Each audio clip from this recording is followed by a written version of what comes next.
नमस्कार दोस्तों, स्वागत है आपका स्टडी नोट्स में। अगर आप हमारे चैनल पर नए हैं तो कृपया चैनल को सब्सक्राइब कर बेल आइकन को दबा दें, जिससे कि आने वाले वीडियो का नोटिफिकेशन आपको मिल सके। जैसा कि आप सभी को पता है कि हमने एनसीईआरटी सार संग्रह का एक श्रृंखला शुरू किया है, जिसमें आपको सभी विषय से संबंधित टॉपिक पे वीडियो मिल जाएगा। ये वीडियो हमारा वैदिक काल से संबंधित है, प्राचीन इतिहास से है, जो वैदिक काल है उसी से संबंधित है। तो चलिए शुरू करते हैं।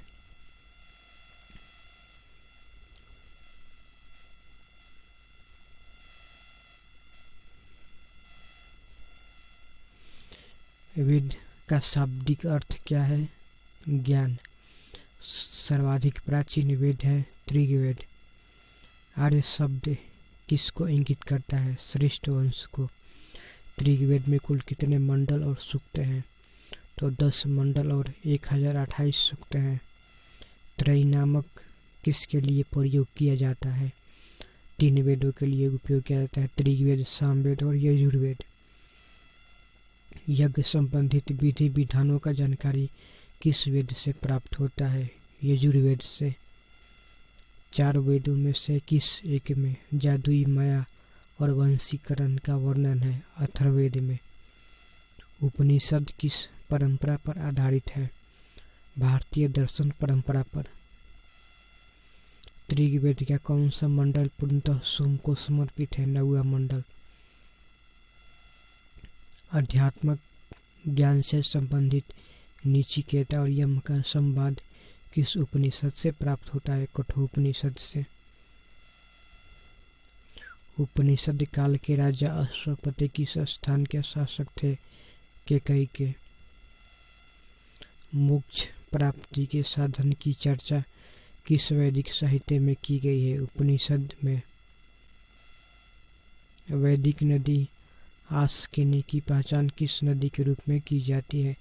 चिनाब नदी के रूप में। आरंभिक वैदिक साहित्य में सर्वाधिक बार वर्णित नदी कौन सी है? सिंधु नदी।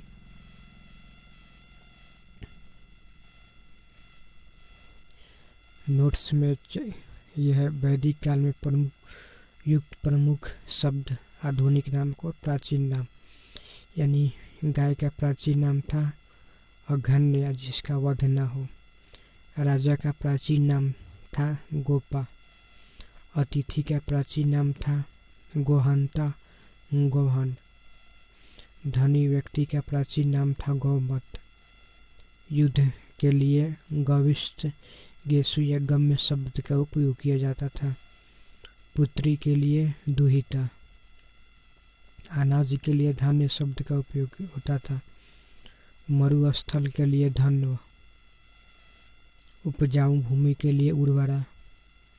पशु चरण योग्य भूमि के लिए खिल और हल से बनी नालियां के लिए सीता शब्द का उपयोग किया जाता था। कौन सा वेद ऋग्वेद पर आधारित संगीतमय ऋचाओं का संकलन है? सामवेद। वर्ण व्यवस्था का सर्वप्रथम विवरण कहाँ से प्राप्त होता है? ऋग्वेद के 10वें मंडल में। पूर्व वैदिक काल में किन 2 संस्थाओं पर राजा का नियंत्रण होता था? सभा और समिति पर। वैदिक देवताओं का पुरोहित माना जाता है बृहस्पति को। ऋग्वैदिक काल में निष्क शब्द का प्रयोग एक आभूषण के लिए होता था, किंतु परवर्ती काल में इसका प्रयोग किस वस्तु के लिए किया जाने लगा? सिक्के के लिए। पुरुष मेघा प्रथा का उल्लेख किस ग्रंथ में मिलता है? शतपथ ब्राह्मण में। अब नोट्स में यह है, जैसे ऋग्वेद का उपवेद है आयुर्वेद, यजुर्वेद के उपवेद है धनुर्वेद, सामवेद का उपवेद है गंधर्ववेद और अथर्ववेद का उपवेद है शिल्पवेद। ऋग्वेद के पढ़ने वाले पंडित को होतु कहा जाता था। यजुर्वेद को पढ़ने वाले पंडित को अध्वर्यु कहा जाता था। सामवेद के पढ़ने वाले को उद्गाता और अथर्ववेद के पढ़ने वाले को ब्रह्मा कहा जाता था। ऋग्वेद का उपनिषद है कौशिकी और ऐतरेय। यजुर्वेद का उपनिषद है तैत्तिरीय, कठी, श्वेतस्वर, ईश, बृहदारण्यक, मैत्रायणी। सामवेद का उपनिषद है केन और छांदोग्य। अथर्ववेद का उपनिषद है मांडूक्य, प्रश्न और मुंडक।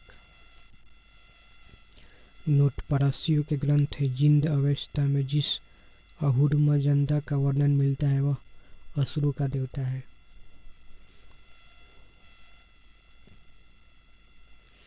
ईरान से भारत में आर्यों के आने की सूचना किस अभिलेख से प्राप्त होती है? बेंगाज कोई अभिलेख से। उत्तरवैदिक काल में किस क्षेत्र को आर्य संस्कृति का धुरी समझा जाता था? अंग एवं मगध को।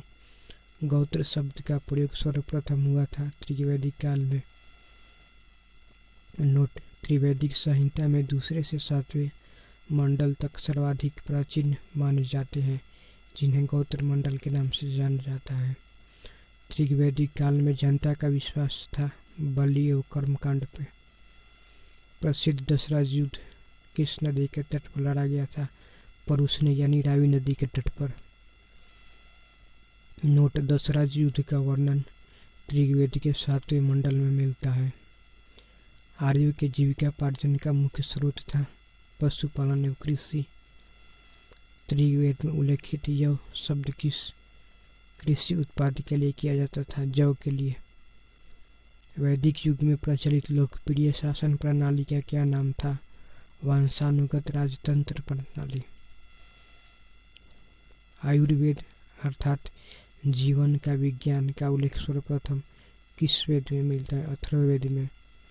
नोट: अथर्ववेद में सभा और समिति को प्रजापति की 2 पुत्रियां कहा गया है। गायत्री मंत्र का उल्लेख किस ग्रंथ में मिलता है? ऋग्वेद के 3रे मंडल में। ऋग्वेद में किसको युद्ध का देवता समझा जाता है? इंद्र को।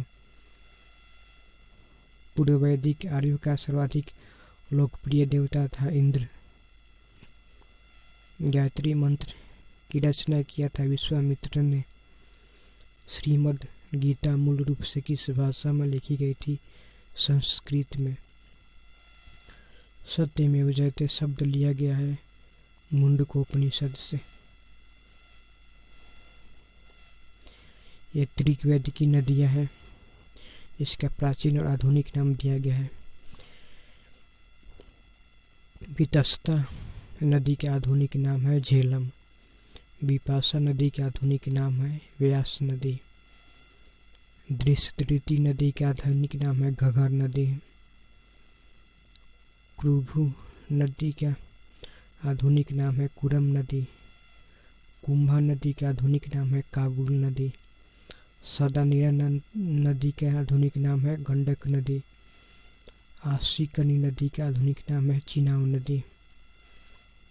शतुद्री नदी का आधुनिक नाम है सतलज नदी। गोमल नदी का आधुनिक नाम है गोमती नदी।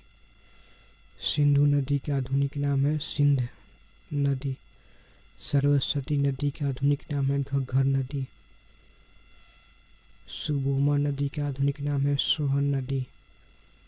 सुवास्तु नदी का आधुनिक नाम है स्वास्थ्य नदी। ऋग्वेद की मूल लिपि थी ब्राह्मी, जो दाईं से बाईं की ओर लिखी जाती थी। जीविका पार्जन हेतु वेद पढ़ने वाले अध्यापक कहलाते थे उपाध्याय। राजा की उत्पत्ति का सिद्धांत किस ब्राह्मण ग्रंथ में मिलता है? आत्रेय ब्राह्मण में। शूद्र सूत्र किस विषय से संबंधित पुस्तक है? ज्यामिति से। अष्टमा शतगमय कहाँ से लिया गया है? बृहदारण्यक उपनिषद से।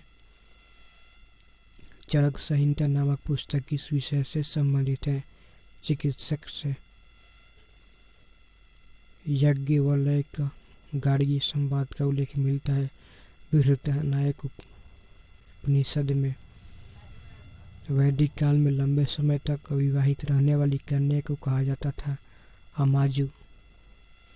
वैदिक काल में द्विज श्रेणी में कौन शामिल थे? ब्राह्मण, क्षत्रिय और वैश्य। नोट, ऋग्वेद में सरस्वती नदी को सर्वाधिक पवित्र नदी माना जाता है।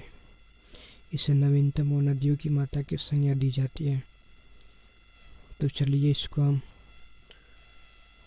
Part by part zoom in कर दें ताकि आप स्क्रीनशॉट ले सकें।